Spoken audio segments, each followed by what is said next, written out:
guys, today I'm going to be doing my Pan That Palette finale for my Lorac Pro palette. Technically I have a few shades left, but I'm going to call this my finale and work on starting up my Pan That palette for 2016 shortly. So I'm going to share with you guys the progress that I made and my thoughts on this overall project. So first thing I'm going to do is show you what it looked like last month.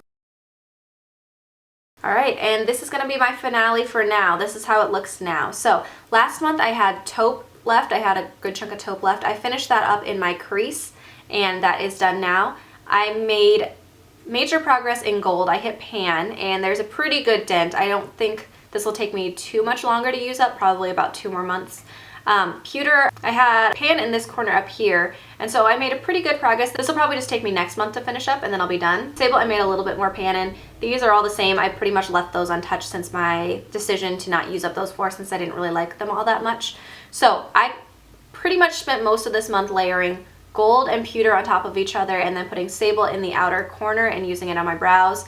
Pewter I would also use in my outer corner, and I feel like I made pretty good progress. I'm not finished with all of my shadows, but I finished up 9 shadows completely. This one's almost gone, and these 2 won't take too much longer. So that is the finale progress for my palette. So I didn't quite get a chance to finish all of my palette like I kind of hoped, but these 4 I decided pretty quickly I just didn't like that much. Black had a tendency, I used it as liner and it would end up all over my face and it was just a mess. Espresso was fine, I used it in my outer corner, but I didn't love it. Deep purple was just too dark, and it was always, no matter how I used it, it came off too dark. And slate was okay, but it's just not one that I tend to reach for. It's not a look that I love. So I'm going to decide that once I'm done with these 3 shadows, I'm going to get rid of this palette and put it in my empties, because I'm not going to use those colors. So there's no point in keeping it around. I have other black shadows and dark brown shadows, and I don't need that. So basically with this palette, with this project, I discovered some things about myself. For one, I discovered just how long it takes to use up a palette.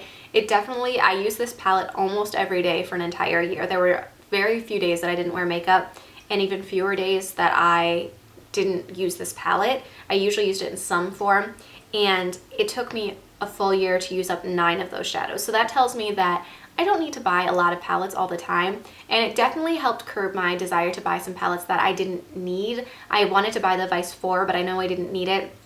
I just uploaded a decluttering video where I'm getting rid of my Naked 3 palette because I have 2 other ones that I like better that are very similar, and I'm not going to use up all 3. So I sold that palette. I'm trying to sell my Urban Decay Smoked palette because I realized I just don't reach for those darker colors, and that's all that Urban Decay Smoked palette is.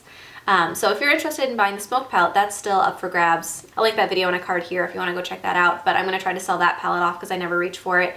And I did just buy less palettes as a whole because of this, but I will say as I got towards the end of the year, I got a little antsy, I would say, and so I bought technically 3 palettes. So I bought the Anastasia Beverly Hills Self-Made palette, which is really, really pretty. This one I decided was inexpensive, and it has really, really pretty colors that I would be more likely to reach for. So I went for that one. I got, I guess, as a gift. I didn't buy it, but I got it as a gift, the Too Faced Stardust palette.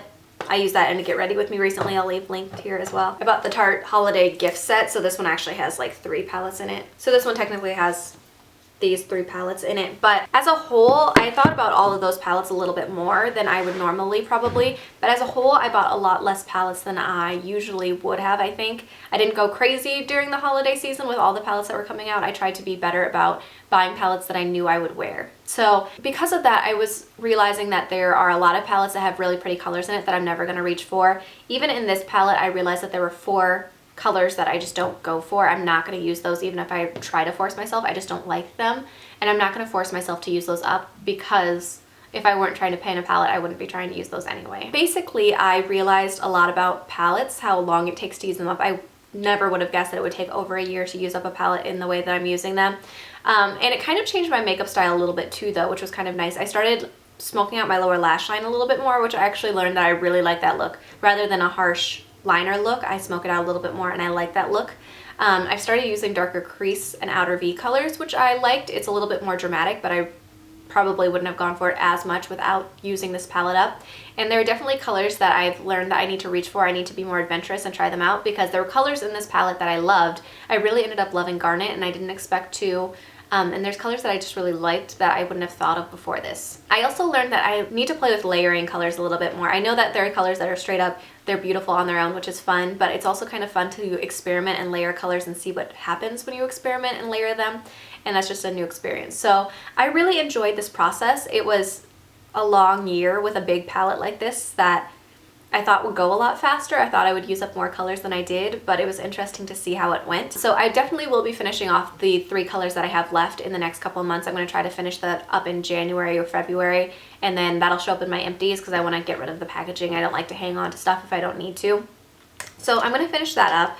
And then I'm going to move on to another palette, and as I pan palettes in 2016, I'm going to pan smaller ones. So like this Naked Basics is the one that I'm going to pan first, and then there's a couple of other small ones that I think I'm going to try to use up. That is it for my 2015 Pan That palette. I didn't get done quite as much as I thought I would, but I'm happy with the progress that I made. I think that I will definitely learn from this experience, and it makes me rethink how I buy palettes and what I buy palettes with, or what colors I need to look at when I buy palettes because of what I actually realistically use.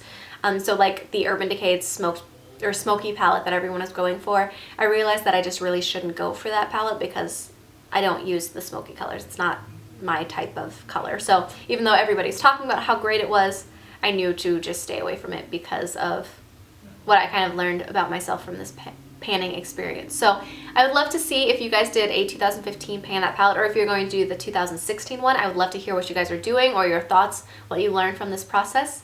I hope you guys enjoyed this video, and I will see you in my next one. Bye.